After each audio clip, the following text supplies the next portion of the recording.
हिंद साथियों, स्वागत है आप सभी का क्लास 12th इंग्लिश ग्रामर की एक और इम्पॉर्टेंट वीडियो में। तो जैसा कि आप सभी बच्चों का कमेंट आ रहा था कि सर ग्रामर में सेक्शन सी पोर्शन पर कुछ बनाइए, क्योंकि सेक्शन सी पोर्शन जो होता है बच्चों ग्रामर का, वो सबसे ज़्यादा नंबर का पूछा जाता है। यानी 25 से 30 नंबर का आप लोग का जो रहता है वो ये टॉपिक रहते हैं जो आपके लिखे दिख रहे होंगे स्क्रीन पर, जैसे कि नरेशन हो गया, सिंथेसिस हो गया, आइडियम्स एंड फ्रेजेस हो गया, synonyms, transformation, एंटोनियम्स, syntax, one word substitutions, translation and एक और है आप लोग का होमोफोन्स। तो ये जो टॉपिक रहते हैं बच्चों, ये आपको देखने में 2-2 नंबर के लगेगा। देखो हर एक टॉपिक 2-2 नंबर का है। केवल इस ट्रांसलेशन को अगर हम लोग हटा दें, क्योंकि ये ट्रांसलेशन केवल इकलौता है जो यहाँ पर 5 नंबर का आता है, बाकी सभी टॉपिक आपके 2-2 नंबर के आते हैं। आपको यह समझ लीजिए 20 से 25 नंबर आप लोग को यहाँ से मिलने वाले हैं। तो वीडियो हमने बहुत मेहनत से बनाया है, तो आप लोग भी बहुत मेहनत से इसको देखिएगा और हो सके तो इसका नोट साथ में बनाते चलिए, क्योंकि ये टॉपिक भाई बहुत ज़्यादा इंपॉर्टेंट है, सेक्शन सी इंग्लिश ग्रामर। तो चलिए आज की इस प्यारी सी वीडियो को स्टार्ट करते हैं और ये सभी टॉपिक एक एक करके आपको हम पूरा सही से समझाते हैं। तो देखिए बच्चों, पहला मेरा इंपॉर्टेंट टॉपिक है नरेशन। नरेशन मीन्स क्या होता है, यहाँ पर आपको 2 इंपॉर्टेंट चीज़ें ध्यान रखनी है बस।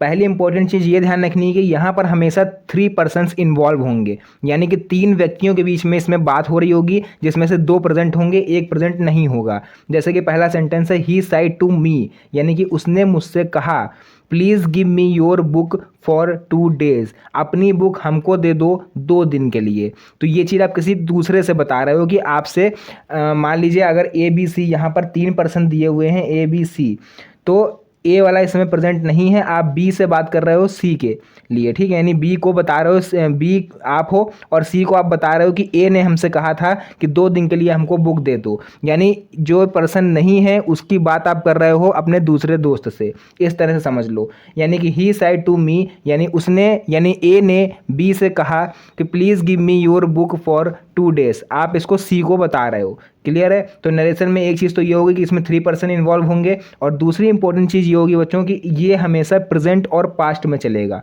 फ्यूचर इसमें इन्वॉल्व नहीं होता है। प्रेजेंट और पास्ट 2 ही टेंस इसमें हम लोग बात करते हैं, 2 ही टेंस के अंदर। तो चलिए इसको हम लोग समझते हैं। जो पहला सेंटेंस लिखा हुआ है कि he said to me please give me your book for 2 days, तो यहाँ पर देखो एक चीज़ बच्चों, ही साइड टू मी, सबसे पहले तो ये जो है डायरेक्ट दिया हुआ है, आपको इसको इनडायरेक्ट में बनाना है, ठीक है। नरेशन में डायरेक्ट दिया हुआ है, इनडायरेक्ट में बनाना है।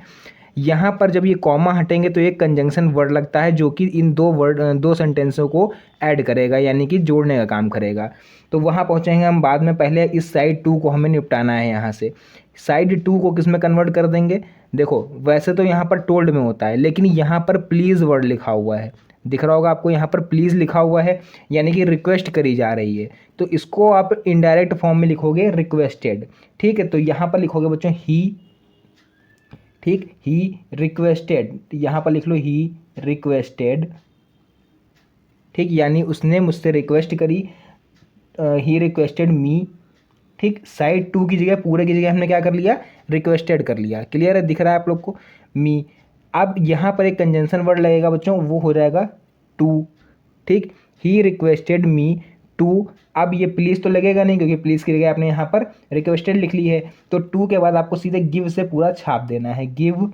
एक चीज़ ध्यान रखना, ये जो है ना मी, ये चेंज होगा हमारा इसके अकॉर्डिंग, ठीक। यानी कि हमारा मी है, यहाँ पर भी मी है, तो यहाँ पर आप माई कर लो, सॉरी हिम कर लो, गिव हिम, यानी उसके बारे में बात हो रही है ना। यहाँ पर हमने एक चीज़ गलत हो गई, एक चीज़ ध्यान रखिएगा, ही के अकॉर्डिंग यहाँ पर चेंज हो रहा है हमारा, ठीक। यानी कि ही साइड टू मी, उसने मुझसे कहा ना please give me your book, यहाँ पर आप तीसरे पर्सन को बता रहे हो, तो हिम, यहाँ पर मी की जगह हिम हो जाएगा, यानी ही के लिए आप बात कर रहे हो, ठीक है। तो यहाँ ही का हो जाएगा him, my book, my, your की जगह हो जाएगा आपका माई, क्योंकि आप हो इस समय, है ना भाई। सेंटेंस समझो ध्यान से, पहले बंदे ने आपसे कहा है और आप तीसरे को बता रहे हो, तो है ना, तो आप तो यहाँ पहले ही के लिए बात कर रहे हो ना कि प्लीज़ गिव मी, यानी उसने मुझसे कहा, तो यहाँ पर मी की जगह हो जाएगा हिम। ध्यान देना एक चीज़ को, क्योंकि यहाँ ही के अकॉर्डिंग जो होता है वो आपका ये मी चेंज होगा, और इसके अकॉर्डिंग ये चेंज होगा। ये चीज़ रट लो आप लोग, अगर नहीं समझ में आ रहा है, कि जो स्टार्टिंग का सब्जेक्ट होता है वो इसके अकॉर्डिंग चेंज होगा, और ये जो है वो इसके अकॉर्डिंग चेंज होगा। तो यहाँ पर मी है, यहाँ पर योर है, तो यहाँ पर माई हमने कर दिया, माई बुक फॉर 2 डेज, ठीक। उसके बाद आपको बस ये अपना सेंटेंस पूरा कर देना है और यहाँ इस तरह से आपका ये पहला सेंटेंस कंप्लीट हो गया। ठीक है, नेक्स्ट आप लोग देख लो क्या है। ही साइड यानी उसने मुझसे कहा, oh it's a bad weather I can not drive. यह है ना, यहाँ पर देखो एक्सक्लामेटरी मार्क आया है। एक्सक्लामेटरी मार्क मतलब समझते हो आश्चर्यचकित करने वाला, है ना। ओह हो गया या हुर्रे हो गया या वाव हो गया, जिसमें एक्सक्लामेटरी सेंटेंस है, जिसमें सुख या दुख का वर्णन कर रहा हो कोई इंसान। जैसे आपके पास पेपर सरल आ गया एग्जाम में तो आप कहोगे वाव क्या पेपर आया है ना। वाव मतलब आप खुश हो रहे हो। या फिर मान लीजिए आप रास्ते में जा रहे हो, किसी का एक्सीडेंट हो गया तो आप कहोगे ओह, है ना। ओह यानी दुख व्यक्त कर रहे हो आप। तो ये जो साइन होता है बच्चों, इसके अकॉर्डिंग आपको क्या करना है, यहाँ पर आप या तो लिख सकते हो एक्सक्लेम्ड विद जॉय, यानी खुशी के लिए आप लिख सकते हो इसको हटा के एक्सक्लेम्ड विद जॉय, या फिर अगर दुखी हो तो इसके लिए लिख सकते हो एक्सक्लेम्ड विद सॉरो। तो यहाँ पर हम एक्सक्लेम्ड विद क्या लिखेंगे, आप लोग यहाँ पर दुख हो रहा है कि सुख हो रहा है, पहले तो ये देखो खुशी का माहौल है कि गम का माहौल है। तो he said oh it's a weather I can not drive, तो इसमें नहीं पता चल रहा है कि दुख है, ये दुखी हुआ व्यक्ति या सुखी है। तो उस कंडीशन में आपको कुछ नहीं लिखना है, एक्सक्लेम्ड विद जॉय लिखोगे ना एक्सक्लेम्ड विद सॉरो लिखोगे, केवल एक्सक्लेम्ड लिख देना। तो यहाँ पर ही लिख लो पहले, ही एक्सक्लेम्ड, ध्यान से देखना बच्चों, ही एक्सक्लेम्ड, तो हमने लिख लिया इतना, ही एक्सक्लेम्ड। उसके बाद कंजंक्शन वर्ड यहाँ पर लग जाएगा डैट, ठीक, डैट। उसके बाद इट्स या इट, ठीक, इट वॉज अ बैड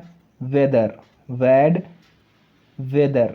अब देखना यहाँ पर एक चीज़ ध्यान से कि यहाँ पर वॉज कैसे आया।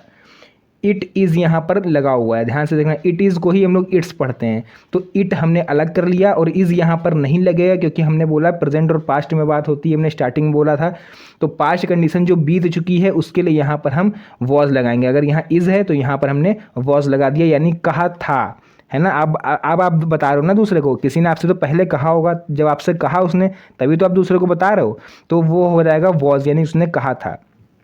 और बाकी अ बैड वेदर हमने ऐसे उतार दिया। और यहाँ पर आई कैन नॉट ड्राइव लिखा हुआ है, आई कैन नॉट यानी कि आप पहले वाले के लिए बात कर रहे हो तो यहाँ लिखोगे he could not drive, he can not की जगह आप लोग कुड नॉट कर लोगे, ठीक। यहाँ पर जो चेंज हो रहा है वो पास्ट के हिसाब से चेंज होगा, ही कुड नॉट, बाकी यहाँ लिख लेना ड्राइव।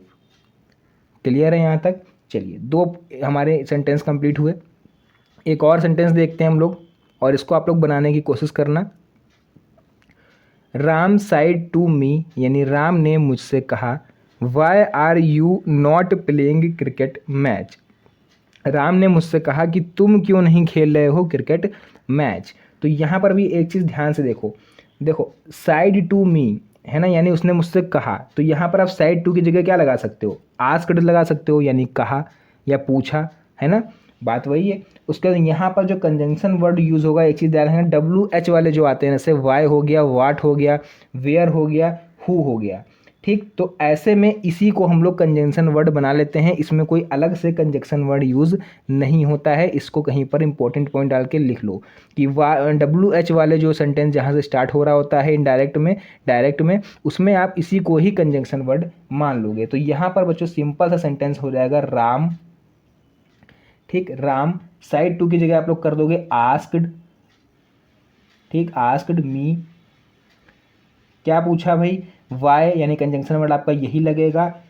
आर की जगह पर क्या हो जाएगा, एक चीज़ ध्यान रखना, आर की जगह पर आपका हो जाएगा आर यू, है ना। हमने क्या बताया, राम के इसके अकॉर्डिंग क्या चेंज होगा, ये चेंज होगा। तो यहाँ पर राम है, यहाँ पर यू है, यहाँ पर आप कर लोगे आई, ठीक, क्योंकि राम ने आपसे कहा ना। Why I was not, are की जगह पर लिख लोगे वॉज नॉट, इज़ हुए, आर हुए, ये सब प्रेजेंट में आते हैं, और वॉज हुआ, वर हुआ, ये आपका आ जाएगा पास्ट में। इसको हम पास्ट के अकॉर्डिंग चेंज कर रहे हैं, वॉज नॉट प्लेइंग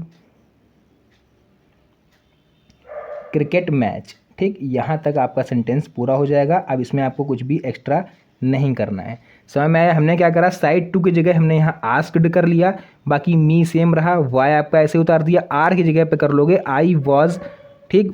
यहाँ पर ये तो ऐसे समझ लो हम इसको जो है इसके अकॉर्डिंग चेंज कर रहे हैं, जो आपका लिखा हुआ है राम, और यू इसको हमने आई बना लिया, आर की जगह हो जाएगा वॉज, और नॉट ऐसे रहेगा, प्लेइंग क्रिकेट पूरा ऐसे रहेगा। तो इसको आप लोग समझ लीजिए और इसकी प्रैक्टिस भी करिएगा घर पर अपने। नहीं समझ में आता है तो कमेंट बॉक्स में बताना, हम और बेहतर बताने की कोशिश करेंगे आपको अपनी नेक्स्ट वीडियो में। उसका बाद एक इंपॉर्टेंट वर्ड और है, एक इंपॉर्टेंट सेंटेंस कि Seema said to me love is blind, यानी सीमा ने मुझसे कहा कि लव इज़ ब्लाइंड यानी प्यार अंधा होता है ना। तो देखो ऐसी चीज़ें जो पूरी तरह सत्य हों यानी पूर्णतया सत्य हों, जैसे लव इज़ ब्लाइंड ये कहावत है कि प्यार अंधा होता है, या जैसे आपसे कोई कह दे कि जो सूर्य है वो पूरब से उदय होता है तो ये भी सच है ना, या सूर्य पश्चिम में जो है अस्त होता है तो ये भी सच है पूरी तरह से, या फिर आपके इस समय प्रधानमंत्री कौन है, नरेंद्र मोदी हैं, वो भी सच है। मतलब ऐसी चीज़ें जो पूर्णतः सत्य हों, उसमें किसी भी तरह का कोई संशय ना हो, तो उसमें हम लोग क्या करेंगे, देखो एक चीज़ यहाँ पर हम लोग लिख लेंगे सीमा, उसको नॉर्मल हम लोग चेंज करते हैं, साइड टू की जगह आप लोग कर दोगे टोल्ड मी, ऐसे ही रहेगा। कंजंक्शन वर्ड यहाँ पर बच्चों आपका डैट यूज़ होगा, और ये चीज़ बिल्कुल एज इट इज़ उतार दोगे बिना किसी परिवर्तन के, तो लिख दोगे लव इज़ ब्लाइंड। क्लियर है यहाँ तक? चलिए अब हम लोग देखते हैं इसके बाद अपना नेक्स्ट टॉपिक जिसका नाम है सिंथेसिस, और इसमें आपको कुछ नहीं करना है, बहुत ही सिंपल है, बस एक शॉर्ट ट्रिक आपको हम बताएंगे, उसी ट्रिक पर ये सारे सेंटेंस अपने आप बन जाएंगे। तो देखो पहला सेंटेंस है he reads a book the book was old, यानी ही रीड्स अ बुक उसने किताब पढ़ी, द बुक वॉज ओल्ड वह किताब पुरानी थी। इसको आपको सिंपल सेंटेंस में चेंज करना है। तो बच्चों जब भी ऐसा कोई सेंटेंस आ जाए कि जिसमें आपकी जिस वर्ड पर आपका ये पहला वाला सेंटेंस खत्म हो रहा हो, उसी वर्ड से आपका अगला सेंटेंस स्टार्ट कर दें, तो ऐसे में इस पूरे सेंटेंस को एक तरह से हम लोग कंबाइंड कर लेंगे, और एक जिसके बारे में बात करी जा रही होगी केवल उसको लिख देंगे एक बार। जैसे यहाँ एप्पल लिखा होता और यहाँ पर भी लिख देते द एप्पल, तो हम एक ही बार लिखते एप्पल। सेंटेंस देखो कैसे बनेगा, ही रीड्स, ठीक किसके बारे में बात हो रही है भाई, देखो ध्यान से, he reads a book the book was old, तो ही रीड्स अ ओल्ड पहले लिख लो और बुक बाद में लिख दो, क्योंकि हमें सेंटेंस भी तो देखना है अपना ना, कि he reads a book old अगर हो जाता तो पुराना नहीं लगता, he reads a old book. Clear है? बुक की बात से यहाँ पर कर रहा था, हमने बुक लिख दिया, ओल्ड हमने पहले लिख दिया, सिंपल सेंटेंस हो गया। पढ़ोगे इसके एक सेंस, कुछ ना कुछ सेंस निकल रहा है। नेक्स्ट हो जाएगा बच्चों, Ritu finished her work she went to play. देखो Ritu finished her work, Ritu ने अपना काम खत्म कर लिया, सी वेंट टू प्ले और वह खेलने चली गई। इसको भी सिंपल सेंटेंस में करना है हमको कन्वर्ट। तो एक चीज़ में ये चेक करो कि इस जो वर्क हो रहा है उसके बाद थोड़ा सा विश्राम ले रही है ये, उसके बाद जा रही है खेलने। जैसे अपना काम खत्म करा उसके बाद जा रही ना खेलने, ऐसा तो है नहीं कि अपना काम करते करते खेल रही है, ये चीज़ तो नहीं है। यानी ऐसी चीज़ जो तुरंत हो जाए, जैसे कि मान लीजिए फॉर एग्जांपल आप सड़क पर जा रहे हो, आपके सामने एकदम से गड्ढा आ गया, दौड़ते हुए आप जा रहे हो, एकदम से गड्ढा आ गया तो आप एकदम से रुक जाओगे, तुरंत रुकोगे ना, ऐसा तो है नहीं कि पहले गड्ढे में गिर जाओगे उसके बाद सोचोगे कि अरे गड्ढा आ गया, तब हम उसमें से आप सोचो अरे अब तुम गड्ढे में गिर गए, ये थोड़ी ना, पहले सोचोगे ना कि गड्ढा आ गया हमें रुकना है, गिरने के बाद थोड़ी ना सोचोगे कि गड्ढा आ गया हमें रुकना है।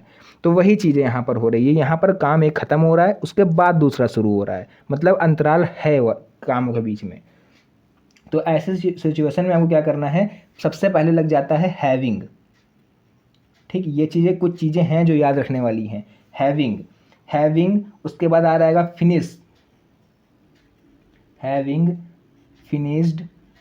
ठीक, हर वर्क यानी अपना काम, हर वर्क, सब कुछ सेम रहेगा।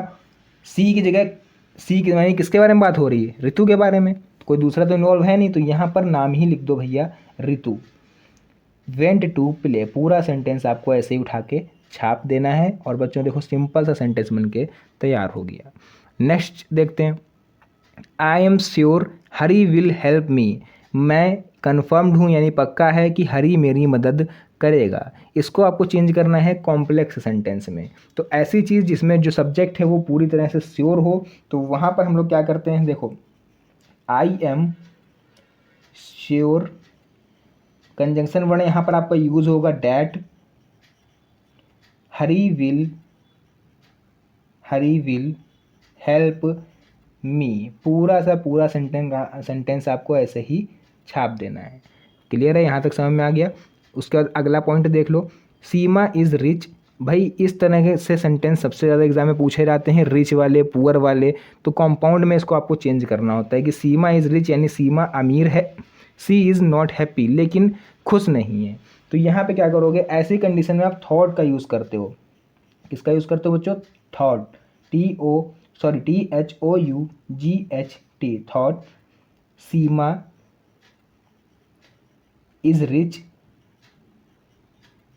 ठीक, यट, फिर भी, थॉट सीमा इज रिच, सीमा अमीर है, यट यानी कि फिर भी, सी इज नॉट हैप्पी, इधर वाला आपको पूरा ऐसे ही छाप देना है, सी इज नॉट हैप्पी। तो ये था बच्चों आप लोग का सेंटेंस सिंथेसिस। तो ये थी बच्चों आप लोग की सिंथेसिस कि क्या होता है सिंथेसिस में। हमने आपको क्लियर बता दिया कि आपको सिंपल से सेंटेंस आपस में बस कुछ ना कुछ जोड़ तोड़ करके आपको चेंज करने होते हैं, यही होती है आपकी नॉर्मल सिंथेसिस। चलिए अब हम लोग नेक्स्ट अपना देख लेते हैं ट्रांसफॉर्मेशन क्या होता है। तो देखिए ट्रांसफॉर्मेशन में देखो सिंपल होता है कि एक लंबा चौड़ा वर्ड लिखा रहेगा आपके सामने, आपको उसको नॉर्मल से सेंटेंस में चेंज करना है, यानी कि सुपरलेटिव डिग्री। इसमें जो सेंटेंस होता है वो डिग्री में चेंज होता है, डिग्री मैथ वाली नहीं, इसकी इंग्लिश की होती है। सुपरलेटिव हो गया, कंपलेटिव हो गया, ठीक। इस तरह से जो डिग्रीज होती हैं, जो जैसे she is more intelligent than any other girl in the class, इसकी हिंदी क्या है, सी इज़ मोर इंटेलिजेंट, वह ज़्यादा बुद्धिमान है, देन एनी अदर गर्ल मतलब अपने गर्ल इन द क्लास मतलब और जितनी भी लड़कियां हैं क्लास में उनसे ज़्यादा, यानी वो अपने क्लास की सभी लड़कियों से ज़्यादा इंटेलिजेंट है। तो इसको आप नॉर्मल लिख सकते हो, ऐसे लिख दो, सी इज़, मोर की जगह पर बच्चों बन जाएगा most, most intelligent, intelligent girl in the class. बस इतना ही सेंटेंस बनाना है और ये सेंटेंस आप लोग का पूरा फिनिश हो गया। इसमें ज़्यादा कुछ अपनी तरफ से एक्स्ट्रा हमको नहीं करना है। चलिए देखते हैं इसका सेकंड सेंटेंस। उसका नेक्स्ट है डू नॉट टेल अ लाई, यानी कि झूठ मत बोलो। इसको आपको चेंज करना है अफर्मेटिव सेंटेंस में, यानी कि आपको पॉजिटिव सेंटेंस में इसको चेंज करना है। लिखा हुआ है डू नॉट टेल अ लाई यानी झूठ मत बोलो, तो भाई इसका अफर्मेटिव क्या होगा, सीधा सा यानी सच बोलो। तो सच बोलने को क्या लिखेंगे, टेल द ट्रूथ या फिर स्पीक द ट्रूथ। तो यहाँ टेल लिखा हुआ है तो हम भी टेल लिख देंगे, टेल द ट्रूथ यानी कि सच बोलो। बस चेंज हो गया अफर्मेटिव में। नेक्स्ट है स्विच ऑफ द फैन, इसको आपको पैसिव वॉइस में चेंज करना है। तो भाई इसमें थोड़ा सा दिक्कत होगी आप लोग को एक्टिव वॉइस से पैसिव वॉइस में चेंज करने में, यानी आपको बात यही कहनी है स्विच ऑफ द फैन, लेकिन घुमा फिरा के कहनी है। तो कैसे घुमा फिराओगे, सबसे पहले मान लोगे लेट द फैन, ठीक, बस इसमें आपको सेंटेंस को बढ़ाना होता है, late the fan be switched of, switched off, ठीक। बस इतना आप लोग कर दोगे, late the fan be switched of. या फिर एक और सेंटेंस बना सकते हो आप लोग कि you are ordered to switch off the fan, यानी तुमने ऑर्डर दिया है पंखा बंद करो। ये बना लेना, let the fan be switched off. Clear है। चलिए नेक्स्ट क्वेश्चन देखते हैं। He is too fat to run fast, वह ज़्यादा मोटा है तेज़ दौड़ने के लिए। इसमें से आपको रिमूव करना है टू को, इस टू को रिमूव करना है और एक सेंसिबल सेंटेंस बनाकर तैयार करना है। तो क्या बनेगा सेंटेंस, बना लेते हैं ही इज़, टू की जगह हम लोग लिखेंगे so, so fat that he can not, he can not run fast, यानी कि वह मोटा है, वह ज़्यादा मोटा है, डैड यानी कंजंक्शन वर्ड है यहाँ पर, इसीलिए ही कैन नॉट रन फास्ट, वह तेज नहीं दौड़ पाया। क्लियर है यहाँ पर, यहाँ तक आप लोग का। अब हम लोग देखेंगे इसके बाद नेक्स्ट टॉपिक जिसका नाम है सिंटैक्स। सिंटैक्स में बच्चों देखो क्या है, इसमें आपको करेक्ट द सेंटेंस, यानी सेंटेंस आपको दिया हुआ है थोड़ा सा चेंज करके आपको इसको सही करना है। जैसे लिखा हुआ है माई friend Amit is junior than me, इसमें क्या गलत है भाई इस सेंटेंस में, हमें तो कुछ गलत नहीं लग रहा, लेकिन एक चीज़ आप लोग को याद होगी अगर आप लोगों ने थोड़ा सा ध्यान दिया है इस पर, कि जहाँ पर जूनियर और वाले सेंटेंस आना है, जूनियर सीनियर है ना, इस तरह से, तो वहाँ पर देन कभी यूज़ नहीं करते हैं। देन की जगह पर हम लोग एक नया वर्ड यूज़ करेंगे। आप लोग देख लो, सेंटेंस बनाने जा रहे हैं, फ्रेंड माई फ्रेंड अमित, ठीक, my friend Amit is junior to me, नया वर्ड यूज़ हुआ है यहाँ पर टू, तो देन की जगह आपको यहाँ पर टू करना है। आप यहाँ चाहे जूनियर आए, चाहे सीनियर आए, चाहे कुछ भी आए, ठीक है, सुपेरियर आए, कुछ भी आए। नेक्स्ट है deers are grazing in the forest, हिरण जंगल में चर रहे हैं। तो deers are grazing in the forest, यहाँ पर क्या गलत है भाई, ये तो पूरा सेंटेंस सही है, लेकिन एक चीज़ यहाँ पर गड़बड़ ये है कि यहाँ पर एस लगा हुआ है, जबकि कि हमारा डियर क्या है बच्चों, डियर पहले से ही प्लूरल है यानी बहुवचन है, एस लगाने की कोई आवश्यकता नहीं थी।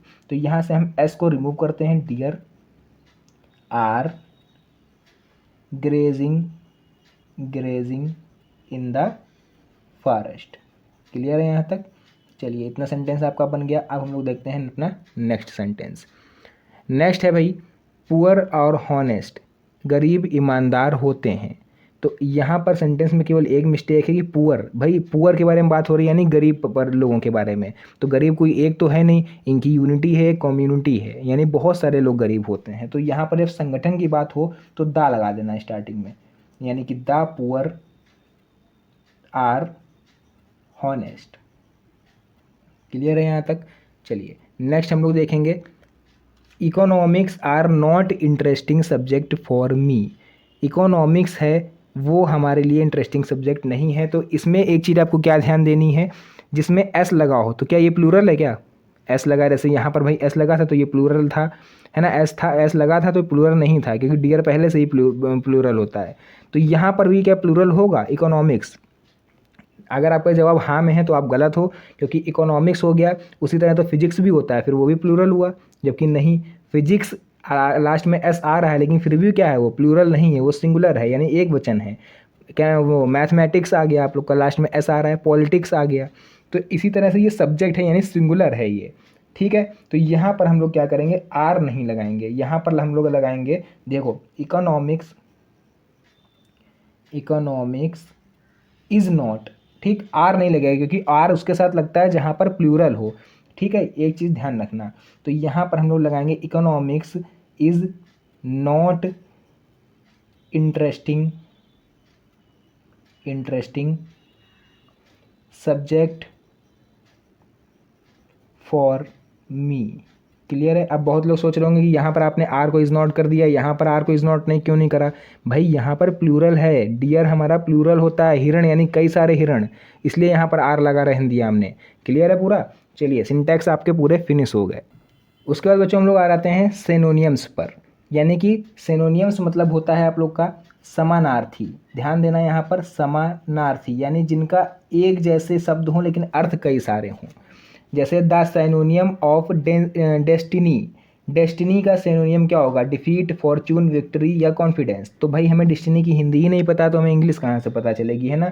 तो चलिए डेस्टिनी की हम आपको इंग्लिश बताएंगे। डेस्टिनी का मतलब होता है बच्चों भाग्य, ध्यान से देखना, भाग्य, है ना, यानी कि हमारा जो लक होता है जिसको हम लोग किस्मत बोलते हैं। तो डिफीट, विक्ट्री, फॉर्चून, कॉन्फिडेंस। तो बच्चों इसमें कॉन्फिडेंस तो नहीं होगा लेकिन फॉर्चून जरूर हो जाएगा। फॉर्चून क्यों राइट आंसर होगा इसका, क्योंकि आप लोगों ने कहावत सुनी कि अनफॉर्चुनेटली, है ना, या फिर फॉर्चुनेटली। तो अनफॉर्चुनेटली मतलब दुर्भाग्यपूर्ण, है ना, और फॉर्चुनेटली मतलब होता है सौभाग्य से, तो वहाँ पर भाग्य आ रहा है ना, इसलिए फॉर्चून इसका राइट आंसर होगा। नेक्स्ट है बच्चों हमारा द सिनोनियम ऑफ डिस्ट्रॉय। डिस्ट्रॉय मतलब होता है यानी कि नष्ट कर देना। तो यहाँ पर इसकी हिंदी लिख लो आप लोग साइड में, नष्ट करना, ठीक, नष्ट करना। तो फिनिश, यानी फिनिश मतलब तो नहीं होगा क्योंकि फिनिश मतलब होता है स्टॉप यानी ख़त्म कर देना, स्टॉप मतलब भी रोक देना, डिमोलिश, इंड, तो इन सब का मतलब होता है समाप्त, है ना, फिनिश मतलब समाप्त, लेकिन डिमोलिश मतलब होता है बर्बाद कर देना यानी नष्ट करना। तो इसका राइट आंसर होगा डिमोलिश। नेक्स्ट है उसके बाद द सिनोनियम ऑफ एबंडोन इज, यानी एबेंडोन, एबेंडोन मतलब होता है छोड़ देना, है ना, खाली छोड़ देना, जैसे लिख दिया हमने यहाँ पर छोड़ देना। तो आप लोग इसको नोट जरूर कर लो। गिव मतलब देना होता है, लीव मतलब होता है छोड़ना, तो यहाँ पर ये इसका राइट आंसर होगा। एब्यूज और परमिट तो अलग चीज़ हो गई। नेक्स्ट है उसके बाद the सिनोनियम of discover is, discover यानी कि खोजना, तो इसकी भी हिंदी आप लोग लिख लो साइड में, यहाँ पर होता है खोजना, ठीक। शो मतलब दिखाना, कन्वर्स, अलाउ, एक्सप्लोर, तो इसका राइट आंसर होगा बच्चों एक्सप्लोर, यानी किसी चीज़ को एक्सप्लोर करना यानी उसका पर्दाफाश करना, राज उजागर करना, तो ये राइट आंसर होगा इसका। चलिए नेक्स्ट हम लोग देखेंगे अब एंटोनियम्स। एंटोनियम्स मतलब होता है विलोम शब्द। क्या होता है बच्चों? विलोम शब्द। तो पहला एंटोनियम्स है मेरा द एंटोनियम ऑफ एक्सपेडाइट। एक्सपेडिट, एक्सपेडिट मतलब क्या होता है? इसकी हिंदी लिख लो सबसे पहले आप लोग। इसका मतलब होता है शीघ्र यानी कि जल्दी। तो भाई वीगन यानी स्टार्ट, फ्लो यानी बहना, स्टार्ट, डिले। राइट आंसर इसका हो जाएगा डिले, क्योंकि हमें इसका अपोजिट ढूंढना है ना, जितना मतलब शीघ्र मतलब देर में, तो डिले, डिले मतलब होता है लेट।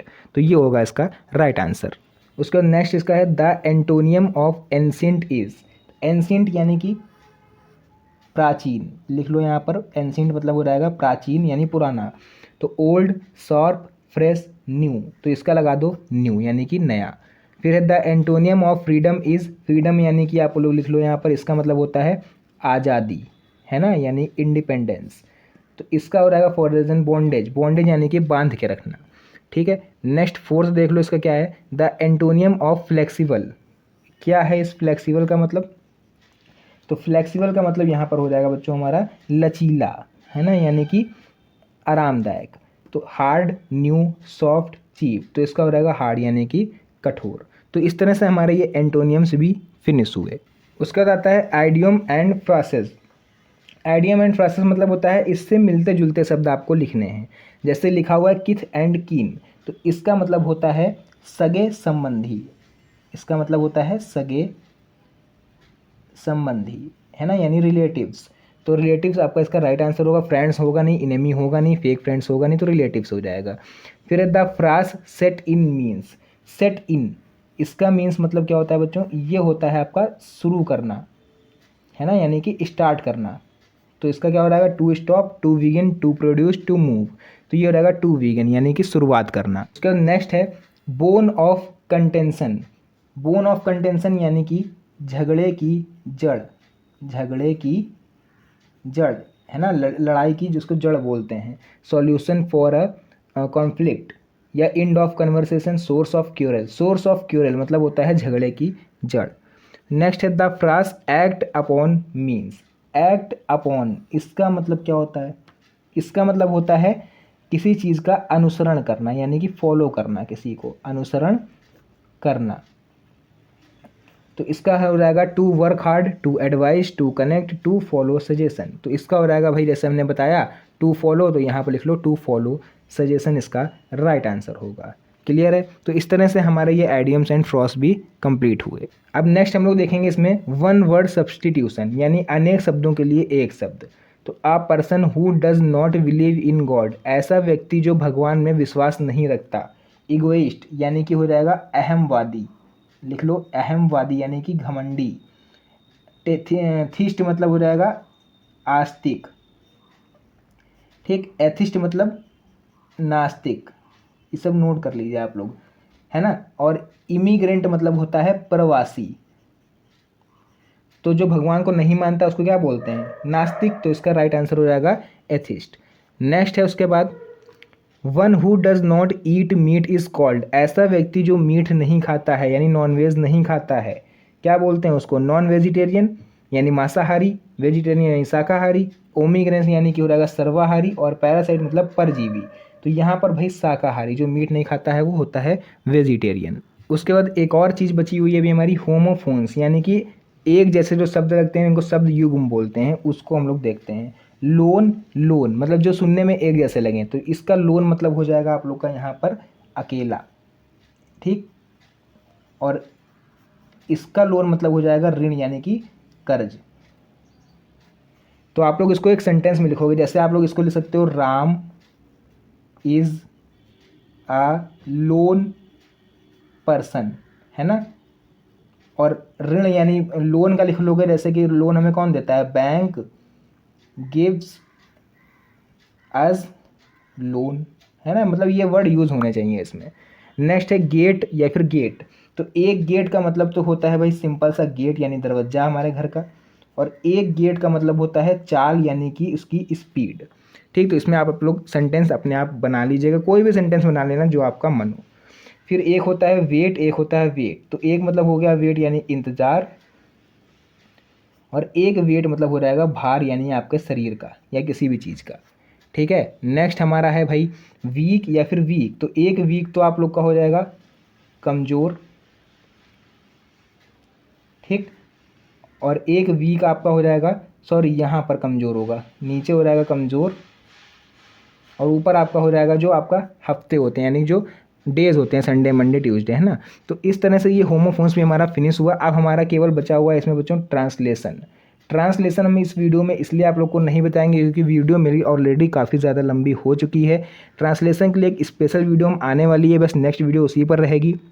तो उसमें आपको हम हिंदी टू इंग्लिश और इंग्लिश टू हिंदी जो भी आप सीखना चाहते हो उसमें आपको बेसिक से सिखाएंगे। उस वीडियो को आप लोग जरूर देखिएगा यार, और मेरी मेहनत के लिए इस वीडियो को लाइक और चैनल को सब्सक्राइब ज़रूर कर दो, क्योंकि ऐसी वीडियो मैं आप लोग के लिए डेली बनाता रहता हूँ। तो चलिए मिलते हैं नेक्स्ट वीडियो में एक और अच्छी इंटरेस्टिंग मज़ेदार शानदार वीडियो के साथ। तब तक के लिए धन्यवाद। जय हिंद।